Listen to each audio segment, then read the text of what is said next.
बच्चों नमस्कार, स्वागत है आपके अपनी यूट्यूब चैनल एग्रोटेक स्टडी में। और बच्चों मैं हूं अरविंद यादव, 12th एग्रीकल्चर की क्लास लेकर फिर मैं आया हूं। सब्जेक्ट है क्रॉप प्रोडक्शन एंड हॉर्टिकल्चर और चैप्टर का नाम है पौध प्रसारण की विधियां। नए ब्लूप्रिंट के आधार पर यह चैप्टर आपके एग्ज़ाम में 7 नंबर का पूछा जाना है, जिसमें आपके 2-2 नंबर के 2 प्रश्न तथा 1-3 नंबर का प्रश्न पूछा जाएगा। बच्चों जैसा कि आपको पता है एग्ज़ाम को लिए 1 महीना बच रहा है, तो आप उम्मीद करता हूँ अच्छी तरीके से पढ़ रहे होंगे, मेहनत कर रहे होंगे। और हाँ, बहुत सारे बच्चे परेशान थे कि 4 दिन से वीडियो नहीं आया है। तो बच्चों होली थी, दादाजी की पहली होली होने के कारण मैं आपको कोई वीडियो नहीं डाल पाया, तो आप परेशान ना हो। आज से आपको सभी वीडियो एवं सभी आपके जो चैप्टर बचे हुए हैं उनके वीडियो मिलना स्टार्ट हो जाएंगे। ठीक है बच्चों, चलिए हम देर ना करते हुए अब इस वीडियो की शुरुआत कर लेते हैं। देखिए सबसे पहले हम बात करेंगे, जैसे 2 नंबर और 3 नंबर का प्रश्न पूछा जा रहे हैं तो हम उसी प्रकार से वीडियो में प्रश्न बनाए हैं। सबसे पहले बच्चों प्रसारण किसे कहते हैं, ऐसे पूछ लिया जाता है पौध प्रसारण क्या होता है। तो बच्चों प्रसारण क्या होता है अच्छी तरीके से आप समझिए। पौधों की वंश वृद्धि हेतु, किसकी वृद्धि होती, वंश की वृद्धि के लिए। वंश का मतलब ये होता है उनके भी आपके जैसे जो आपके बीज होते हैं उसके द्वारा दूसरा पौधा बनता है, तो उसी की बात कर रहे हैं। तो उनके बीज अथवा वानस्पतिक भाग के द्वारा, या तो बीज के द्वारा या पौधे के कोई भी वानस्पतिक भाग के द्वारा उपयोग करके नया पौधा तैयार करना ही प्रसारण कहलाता है। बिल्कुल, पौधों की वंश की वृद्धि के लिए बीज अथवा वानस्पतिक भाग का उपयोग करके नया पौधा तैयार करना ही क्या कहलाता है, प्रसारण कहलाता है। बस नया पौधे की बात याद रखना कि नया पौधा बनाना है। नया पौधा बनाने के लिए या तो अपन बीज का उपयोग कर सकते हैं, बीज अगर नहीं है तो पौधे का कोई सा भी भाग, चाहे जड़ हो, तना, पत्ती, फूल, किसी से भी नया पौधा, अगर बीज से भी कर सकते हैं, बीज के अलावा कोई से भी भाग से कर सकते हैं, तो उसे हम क्या कहते हैं, प्रसारण कहते हैं। बच्चों प्रसारण 2 प्रकार का होता है, एक होता है लैंगिक प्रसारण और दूसरा होता है अलैंगिक प्रसारण। ठीक है बच्चों, चलिए अब हम बढ़ते हैं आगे। बच्चों हम अब जानते हैं कि लैंगिक प्रसारण क्या होता है। लैंगिक प्रसारण किसे कहते हैं, पौधों की वंश वृद्धि के लिए उनके बीज का उपयोग करके, किसका उपयोग करके, ओनली बीज, इस अकेला सीड का उपयोग करके नया पौधा तैयार करना ही लैंगिक प्रसारण कहलाता है। ठीक है ना, समझ में आ रही है बात कि अगर बीज के द्वारा हम दूसरा पौधा तैयार करते हैं तो उसे हम लैंगिक प्रसारण कहते हैं। क्या कहते हैं, सेक्सुअल रिप्रोडक्शन इंग्लिश में इसको बोला जाता है। ठीक है बच्चों, सेक्सुअल प्रोपेगेशन भी इसको कह सकते हैं। चलिए अच्छा, नेक्स्ट प्रश्न है आपका लैंगिक प्रसारण के गुण या लाभ लिखिए। बिल्कुल, अगर हम बीज के द्वारा नया पौधा तैयार करते हैं तो उसके कौन कौन से गुण या कौन से लाभ हमको होते हैं। तो देखिए आप लोग, इस विधि द्वारा तैयार वृक्षों का आकार बड़ा होता है। अगर हम लैंगिक या बीज के द्वारा पौधा तैयार करते हैं तो वृक्ष का जो आकार होता है वो बड़ा होता है। बिल्कुल, दूसरा है इस विधि द्वारा तैयार पौधों में प्रतिरोधक क्षमता अधिक होती है। प्रतिरोधक क्षमता का मतलब होता है रोगों से लड़ने की, कीटों से लड़ने की जो उसके अंदर कैपेसिटी होती है ना, वो अधिक होती है अगर बीज से हम दूसरा पौधा तैयार करते हैं। ठीक है बच्चों, तीसरा है इस विधि से नई जातियों का विकास किया जा सकता है। बिल्कुल, बीज द्वारा हम नई नई वैरायटियां, नई नई जातियां हम तैयार कर सकते हैं। चौथा है बच्चों, इस विधि द्वारा तैयार वृक्षों का जीवन काल अपेक्षाकृत अधिक होता है। बिल्कुल, अगर हम बीज द्वारा नया पौधा तैयार करके अगर पूरी उसका जीवन काल देखें तो उसका जीवन काल मतलब उसकी उम्र कह सकते हैं, तो उम्र उसकी बहुत अधिक होती है। बिल्कुल, तो बच्चों लैंगिक प्रसारण किसे कहते हैं और लैंगिक प्रसारण के गुण या लाभ, 2 प्रश्न मैंने आपको यहाँ पर बताए। 2 नंबर में डेफिनेशन पूछी जा सकती है और 2 नंबर में लैंगिक प्रसारण के गुण या लाभ भी पूछे जा सकते हैं। अच्छा, बहुत सारे बच्चे सोच रहे होंगे कि 4 आप सर मतलब 4 नंबर तक पढ़ाया है आपने, 4 पॉइंट दिए इसमें, तो ज़रूरी नहीं है 4 आप लिख जाएं। ऐसे पूछ जा सकता है आपके एग्जाम में कि लैंगिक प्रसारण के 2 लाभ लिखिए, तो आप 2 ही लिख सकते हैं तो आपका काम हो जाएगा। 3 नंबर का प्रश्न भी पूछा जा रहा है तो 3 पॉइंट भी आपके पूछे जा सकते हैं। तो उसी प्रकार से आपको इन प्रश्नों को तैयार करना है। चलिए बच्चों अब बढ़ते हैं हम आगे। बच्चों लैंगिक प्रसारण के दोष या हानि लिखिए। आप बीज द्वारा पौधे तैयार कर रहे हो तो उसके द्वारा कौन से दोष या हानि हो सकते हैं। देखिए आप लोग, सबसे पहले है कि इस विधि से तैयार पौधों में फल देर से आते हैं। बिल्कुल, अगर बीज द्वारा हम दूसरा नया पौधा तैयार करते हैं, बीज द्वारा प्रसारण करते हैं, तो उन पौधों में फल देर से आते हैं। बिल्कुल आते हैं, समय लगता है, लगभग 3 से 4 वर्ष लग जाते हैं। दूसरा, कुछ फलों में होता है, जनरली सभी में नहीं होता है। दूसरा है पौधों का आकार अधिक होने के कारण उनकी देखभाल करने एवं फलों की तुड़ाई करने में कठिनाई आती है। बिल्कुल, अगर पौधों का आकार ज़्यादा बड़ा हो जाता है, होता ही है जनरली बीज द्वारा अगर करते हैं, तो उनकी देखभाल करने में एवं फलों की तुड़ाई करने में बहुत कठिनाई आती। क्यों? क्योंकि ज़्यादा ऊंचे फल हैं, किस प्रकार से तोड़ें, किस प्रकार से उनको नीचे लाएं, तो ये प्रॉब्लम क्रिएट होती है। दूसरी दोष या हानि कह सकते हैं। तीसरा है बच्चों, इस विधि द्वारा प्रसारण से पौधों के पैतृक गुण बदल जाने की संभावना भी अधिक रहती है। बिल्कुल बच्चों, क्या होता है कि मान के चलिए हमने बीज द्वारा दूसरा पौधा तैयार किया, और जैसे आप जानते ही होंगे पॉलिनेशन तो जानते हैं आप लोग, परागण। अगर दूसरी जाति के जो पॉलन हैं इसके फूल में आ गए तो इसके जो पैतृक गुण हैं उनमें बदलने की चांसेस रहते हैं, संभावना रहती है।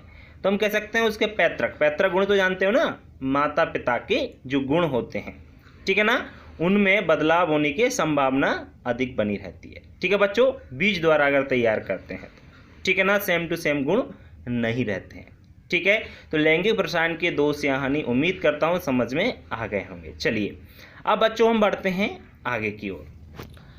नेक्स्ट है बच्चों आपका अलैंगिक या वानस्पतिक प्रसारण किसे कहते हैं। ठीक है बच्चों, इंग्लिश में इसको हम असेक्सुअल या वानस्पतिक को बोलते हैं वेजिटेटिव प्रोपेगेशन किसे कहते हैं।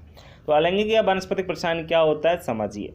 बीज के अतिरिक्त पौधे के किसी अन्य भाग से नए पौधे का निर्माण करना ही वानस्पतिक प्रसारण कहलाता है। सही बात है, बीज के अलावा, अब बीज के अतिरिक्त के अलावा क्या क्या हो सकता है, तना है, जड़ है, पत्ती है, शाखा है, तो इनके द्वारा दूसरा पौधा तैयार करना क्या कहलाता है आपका, अलैंगिक या वानस्पतिक प्रसारण कहलाता है। ठीक है बच्चों, अच्छा नेक्स्ट प्रश्न बनता है कि अलैंगिक प्रसारण के लाभ या कह सकते हैं गुण भी, तो वो क्या होते हैं उनको लिखिए। कई बार आपके एग्जाम में इस प्रश्न को पूछे, बस ये प्रश्न बच्चों मैंने वही प्रश्न लिए हैं जो आपके एग्जाम में आज तक पूछे गए।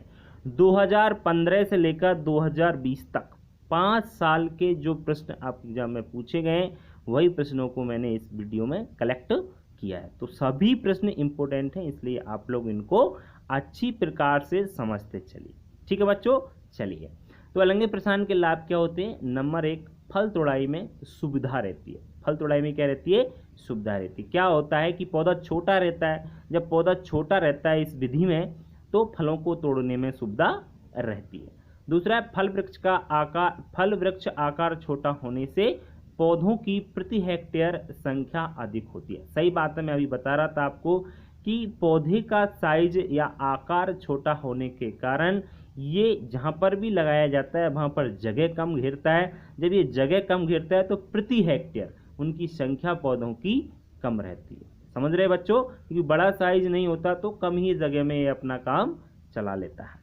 तीसरा पॉइंट है बच्चों, इनसे प्राप्त पौधों में पैतृक वृक्षों जैसे ही गुण पाए जाते हैं। जो माता पिता के लक्षण होते हैं, गुण होते हैं, सेम टू सेम वही आपके इस पौधे में पाए जाते हैं, क्योंकि उसकी शाखा या तना जो भी इस भाग से पौधा तैयार किया गया है सेम टू सेम उसी के प्रकार के लक्षण इस पौधे में पाए जाते हैं।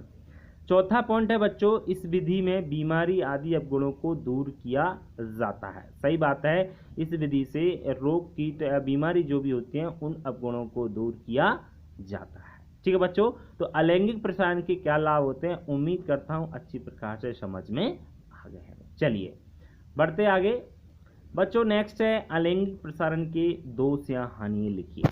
अलैंगिक प्रसारण के कौन कौन से दोष या हानि होती हैं। तो निम्नलिखित हानियाँ होती हैं। नंबर 1, पौधे का जीवन काल अपेक्षाकृत कम होता है। बिल्कुल, इस विधि से आप अगर पौधा तैयार करते हैं, कोई वृक्ष तैयार किया, तो उसका जो जीवन काल होता है वो कम रहता है बीज की अपेक्षा। बीज के द्वारा तो मैंने बताया कि जीवन काल अधिक होता है, लेकिन इसके द्वारा कम रहता है। दूसरा पॉइंट है बच्चों, इस विधि से नई प्रजाति उत्पन्न नहीं की जा सकती है। बिल्कुल, इस विधि से हम नई वैरायटी तैयार नहीं कर सकते हैं अलैंगिक प्रसारण द्वारा, याद रहे। तीसरा पॉइंट है बच्चों, यह विधि सभी पौधों में संभव नहीं है। अलैंगिक प्रसारण सभी पौधों में संभव नहीं है। जैसे हम बात करें पपीता है, तो पपीता का दूसरे भाग से पौधा तैयार नहीं कर सकते हैं, इसके लिए बीज का होना अति आवश्यक है। ठीक है बच्चों, और इस विधि से अधिक व्यय होता है। इस विधि से क्या होता है, अधिक खर्चा भी आता है, क्योंकि हर कोई व्यक्ति वानस्पतिक प्रसारण से नया पौधा तैयार नहीं कर सकता। इसके लिए मेहनत मतलब श्रम की और धन की अधिक आवश्यकता होती है। कैसा, तो उम्मीद करता हूँ बच्चों अलैंगिक प्रसारण के दोष या हानियाँ आपको अच्छी प्रकार से समझ में आ गई होंगी। चलो अब बढ़ते हैं बच्चे आगे की ओर। बच्चों नेक्स्ट है लैंगिक प्रसारण एवं अलैंगिक प्रसारण में अंतर लिखिए। बच्चों अगर आपने इससे पहले वाले प्रश्नों को अच्छी प्रकार से पढ़ा होगा तो इस प्रश्न में आपको कहीं भी प्रॉब्लम नहीं आनी। दोनों प्रश्नों का आपका निचोड़ यहाँ पर हम लोग जानेंगे। आगे वाले जो प्रश्न थे उनका निचोड़ है यहाँ पे। और बच्चों ये वेरी इंपॉर्टेंट प्रश्न है, ध्यान रखें, कई बार आपके एग्जाम में इसको पूछा जा चुका है। ठीक है, चलिए तो लैंगिक प्रसारण एवं अलैंगिक प्रसारण में क्या डिफरेंस होता है जान लीजिए। बच्चों लैंगिक में विधि से तैयार पौधों का जीवन काल अधिक अपेक्षाकृत अधिक होता है, मतलब जीवन काल अपेक्षाकृत अधिक होता है। ये कह सकते हैं कि लैंगिक प्रसारण से जो पौधा हम तैयार करते हैं उसका जीवन काल, उसकी उम्र अधिक होती है, जबकि अलैंगिक प्रसारण द्वारा जो वृक्ष होते हैं इनका जीवन काल अपेक्षाकृत कम होता है। बिल्कुल, इनका जीवन काल, इनकी उम्र कम होती है। दूसरा बिंदु है बच्चों, इस विधि से तैयार पौधों में फल देर से आते हैं। बिल्कुल, मैंने आपको बताया कि अगर बीज द्वारा हम कोई पौधा तैयार करते हैं तो उसमें फल देर से आते हैं। लगभग 4 से 5 वर्ष लग जाते हैं जब तक उसमें फल आना प्रारंभ होते हैं। अगर हम अलैंगिक प्रसारण के द्वारा कोई फल या वृक्ष लगाते हैं तो उसमें फलन शीघ्र होने लगता है, मतलब उसमें फलन शीघ्र होता है। ठीक है बच्चों, तीसरा पॉइंट है, इस विधि से नई जातियों का विकास किया जा सकता है लैंगिक प्रसारण में, जबकि अलैंगिक प्रसारण में नई जाति उत्पन्न नहीं की जा सकती। बच्चों अगर आपने पुराने जो प्रश्न हैं मतलब 6, 7, 4, 5 तक आपने सभी प्रश्नों को पढ़ा होगा तो आपको इस डिफरेंस में उम्मीद करता हूं कोई भी दिक्कत नहीं आई होगी। ठीक है बच्चों, समझ में आ गया होगा। वेरी इंपॉर्टेंट प्रश्न है बच्चों, कई बार पूछा जा चुका है, इसलिए आप विशेष फोकस रखेंगे। चलिए बच्चों अब बढ़ते हैं हम आगे की ओर। नेक्स्ट है बच्चों आपका कर्तन एवं दाब कलम में अंतर लिखिए। बच्चों इंग्लिश में इसको कटिंग एंड ईयर लेयरिंग बोला जाता है, उसमें क्या डिफरेंस है वेरी इंपॉर्टेंट है। बच्चों कलम एवं दाब कलम, इनको अच्छी प्रकार से समझना, क्या इसमें होता है और किस प्रकार से इनमें अंतर है वेरी इंपॉर्टेंट। जो भी अंतर है, 3 अंतर मैंने इस वीडियो में रखे हैं, तीनों डिफरेंस वेरी इंपॉर्टेंट है। और यहाँ तक है 2 डिफरेंस तो आपको आपकी एग्जाम में श्योर मिल जाएंगे। ठीक है ना, फिर भी क्योंकि आपको पता है कि अथवा भी इसी प्रश्न से पूछे, इसी चैप्टर से पूछे जाने, तो लगभग 3 प्रश्न पूछे जा रहे हैं, मतलब 2 नंबर के प्रश्न और 1 3 नंबर का, यानी टोटल 7 नंबर का आपका चैप्टर है। तो जो भी प्रश्न मैंने रखे हैं सभी वेरी इंपॉर्टेंट है और इनसे बाहर नहीं जाएगा। बस ईमानदारी से इनको आप लोग पढ़ते चलें और समझते चलें। बच्चों चलो, कलम की या कर्तन कहते हैं, दाब कलम अलग है, तो इन दोनों को हम समझ लेते हैं अंतरों को। बच्चों इस विधि में जड़ें निकलने से पहले ही तने को काट कर अलग कर लिया जाता है। कलम में क्या होता है बच्चों कि जड़ नहीं निकल पाती, उससे पहले ही तनों को क्या कर देते हैं, काट कर अलग कर लिया जाता है। जबकि दाब कलम में क्या होता है कि जड़ निकल आती हैं, उसके बाद उस भाग को जो पौधे में लगा है मात्र पौधे से उसको अलग किया जाता है। ये अंतर है पहला। दूसरा अंतर है बच्चों, इसमें पौधा तैयार करने में कम समय लगता है। कलम के द्वारा जैसे आपने गुलाब की कलम लगाई होगी तो उसमें क्या करते हैं कि जो शाखा है उसको तोड़ करके अलग कर करके और उसको मिट्टी में लगा दिया जाता है डायरेक्टली। समझ रहे हो ना, जड़ निकले नहीं निकले उससे कोई मतलब नहीं है, अपन को काट करके सीधा मिट्टी में लगाना होता है। तो तैयार करने में समय कम लगता है और वहाँ पे इसकी जड़ निकल आती हैं और अपना फलन फूलन करने लगता है। जबकि ईयर लेयरिंग में क्या होता है बच्चों, इसमें समय अधिक लगता है। इसमें समय क्या लगता है, अधिक लगता है, क्योंकि इसको उसी पौधे पर तब तक रखा जाता है तब तक कि उसमें जड़ें न निकल आएं। जब जड़ें निकल आती हैं तो ही उसको अलग करके फिर दूसरी जगह उसको रोपा जाता है बच्चों।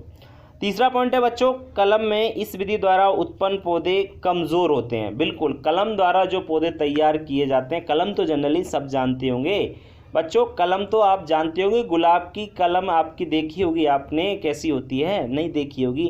बहुत सारे बच्चों ने कलम नहीं देखा है, तो बच्चों आप एक काम करें, बहुत सारे वीडियो एवं बहुत सारे फ़ोटो आपको यूट्यूब पर मिल जाते हैं, किस प्रकार से कलम या किस प्रकार से आपकी ईयर लेयरिंग की जाती है। ठीक है बच्चों, चलिए अब है तो इसके द्वारा उत्पन्न पौधे मजबूत होते हैं। बिल्कुल बच्चों, कि दाब कलम के द्वारा जो पौधे आपके बनकर तैयार होते हैं वह पौधे बहुत ही मजबूत उत्पन्न होते हैं। ठीक है बच्चों, तो कलम एवं दाब कलम में क्या अंतर है, उम्मीद करता हूं आपको अच्छी प्रकार से समझ में आया होगा। थोड़ी बहुत प्रॉब्लम आ रही है तो उसके लिए आप लोग स्पेशली आप वीडियो देख सकते हो यूट्यूब पर। चलिए बच्चों, नेक्स्ट है कलम लगाते समय कौन कौन सी सावधानी रखना चाहिए, या कलम लगाते या कर्तन लगाते समय किन किन बातों का ध्यान रखना चाहिए। इस प्रकार से प्रश्न आपके एग्जाम में पूछा जाता है।